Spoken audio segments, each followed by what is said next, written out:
छत्तीसगढ़ में आने वाले 15 नवंबर से धान खरीदी की शुरुआत होने वाली है। राज्य सरकार और प्रशासन ने अपनी तैयारियां तेज कर दी। धमतरी जिले में 100 धान खरीदी केंद्र बनाए गए, जहां किसान अपनी उपज समर्थन मूल्य पर बेच सकेंगे। इधर किसान भी खेत में धान की कटाई की तैयारी में जुटे। उम्मीद है कि 15 नवंबर तक धान की फसल काटकर मंडियों में पहुंच जाएगी। खेतों में पककर तैयार हुई धान की फसल अब लहराने लगी है। किसान जो महीने भर से फसल की देखभाल कर रहे हैं, अब कटाई के लिए पूरी तरह तैयार है। किसानों का कहना है कि दिवाली के बाद उन्होंने कटाई शुरू कर दी, ताकि सरकार द्वारा तय तारीख 15 नवंबर से पहले फसल सोसाइटी तक पहुंच सके। छत्तीसगढ़ सरकार ने घोषणा की है कि इस साल भी 31 रुपए प्रति क्विंटल की दर से धान खरीदी की जाएगी। इस घोषणा के बाद किसानों के चेहरे पर खुशी की लहर दौड़ गई।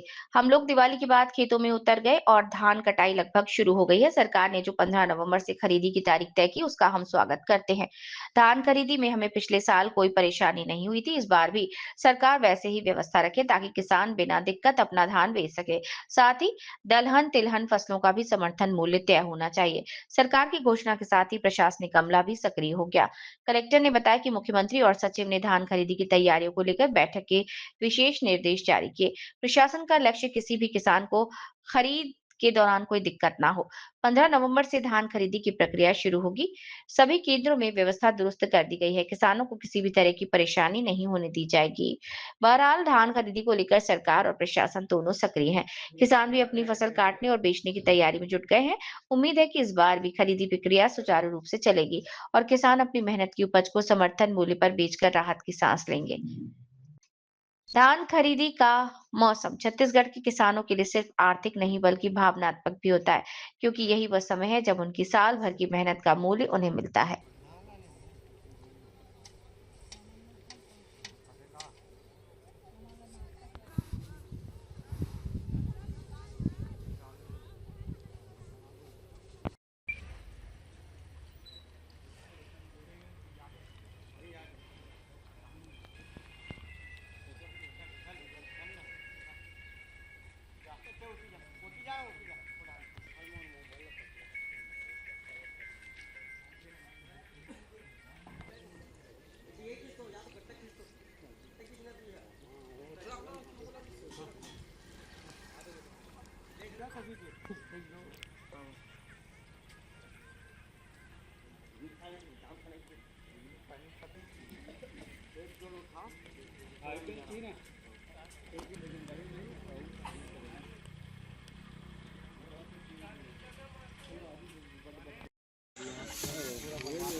पटना पहुँच गया था।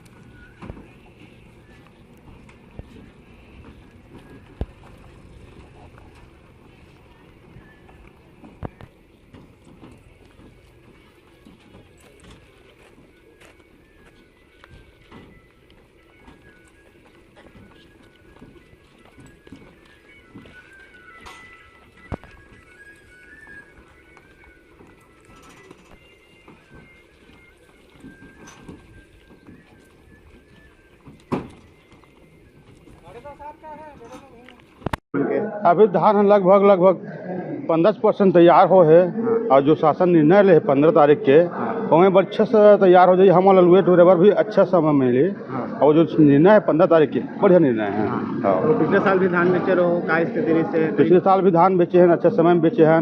21 कुंटल धान खरीदी करी से 3100 पेमेंट करी से, मतलब अलग अलग शर्त है। पहले मूल रेट दी से ओकर बाद बचत जो पैसा इसे ओला बाद में दी से कहीं परेशानी हुई पिछले समय? परेशानी कोई परेशानी नहीं था अपन ला। खरीदारी का उम्मीद करूँ आप मन धान खरीदी में? जैसे पिछले साल चलिए सुव्यवस्थित ढंग से धान खरीदी, वही सुव्यवस्थित तरीके से पुनः धान खरीदी चालू करी है। और एक शासन से एक मांग है, मैं दलहन तिलहन बोता हूँ 2009 से, और 17 में 2009 से चालू कर रहे हो फसल चक्र परिवर्तन, लेकिन 2016 तक पुनः बंद किसी कारणवश से, और 2016-17 से अभी तक लगातार मैं हर साल दलहन दिन उत्पादन लेता हूँ। तो मैं शासन ये मांग करना चाहता हूँ कि प्रदेश भर में धान ला हतोत्साहित करे, ग्रीष्मकालीन धान ला, और दलहन तिलहन प्रोत्साहित करे। और अभी चनज भर लेते, तो चनज के साथ साथ अन्य और फसल है तिलहन दलहन, ओला भी लेके घोषणा करे, समर्थन मूल्य में लेके घोषणा करे शासन प्रशासन, ताकि आने वाला बाजार में अच्छा रेट मिले और किसान जागरूक है। वो हैं जो भी गेहूँ हैं, गन्ना है, गेहूँ गन्ना लेते, तिल है, सरसों, अलसी, एक भी खरीदी सुचारू रूप से समर्थन मूल्य सुचारू रूप से खरीदी की व्यवस्था करे। मान लो मौसम खुला थे कि जुगाड़ करबो और बहुत धान हो गए, मगर मौसम पर है ना, जमीन कच्चा है, पानी है, मौसम साए दबाते छे। तो अभी समय है। हाँ, तो शासन ने 15 तारीख से खरीदी करबो कहा थे, तो ठीक है समय दे है। अब ओकर वो ठीक है। अब हमारे बनकी तब तो पिछले साल एक तो हमारे करे जगह भी नहीं है लुए टोरे बार रखे बार। तो जैसे पिछले साल आप धान बेचे हो तो कहीं दिक्कत हो इसका? दिक्कत नहीं हो, एको साल नहीं हो। कितना कुंटल हिसाब बेचत रहो अपना? अब वो ख्याल तो मोर भुला गए। 21 कुंटल हाँ एकड़ में। हाँ 3100 रुपया के मिला मूल्य हाँ है ना? हाँ। पिछले काफ़ी तैयारी अच्छी है इस बार का। हमारे 100 धान उपार्जन केंद्र हैं और 4 संग्रहण केंद्र हैं, उसका पूरा तैयारी है। और जैसे हम लोग देखते हैं कि 10% का ये बढ़ता है यूजुअली एक साल में, तो 6,50,000 क्विंटल के आसपास, मेट्रिक टन के आसपास हम लोग इस बार खरीदी करेंगे। और काफ़ी अच्छा तैयारी है। अभी विगत दिनों में माननीय मुख्यमंत्री जी द्वारा एवं माननीय मुख्य सचिव जी द्वारा इसके संबंध में हमें इंस्ट्रक्शंस मिले हैं, और पूरा तैयारी हो चुका है इनफैक्ट, और ट्रेनिंग वगैरह भी हम लोग ये कर रहे हैं। एग्रीस्टेक के माध्यम से हम लोग लगभग सभी का पंजीयन भी कर चुके हैं। तो थोड़ा बहुत इशू है डुबान वाला और FRA पट्टा वाला, वो भी टेक्निकल है और वो भी जल्दी रिजॉल्व हो जाएगा। और हम लोग निरंतर संपर्क में हैं राज्य शासन के साथ, राज्य की टीम के साथ, और